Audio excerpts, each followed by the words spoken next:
Millal kasutada jaotusmaterjale? Trükki välja oma PowerPoint või sinu esinemist muul viisil illustreeriv materjal, sealhulgas ka näiteks arvulised andmed, tabelid, diagrammid ja muu segane info.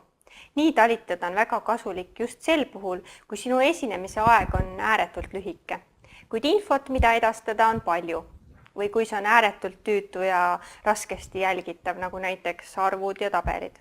Sellisel juhul tasub oma ettekandes rääkida vaid kõige olulisemast ja ülejäänu mahutada kuulajatele jagatavatele paberitele.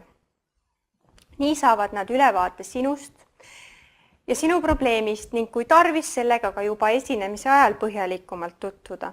Neile jääb ka midagi, millele sinu esinemist näiteks konspekteerida saab ja mille abil hiljem sinu esinemise olulisi asju meenutada.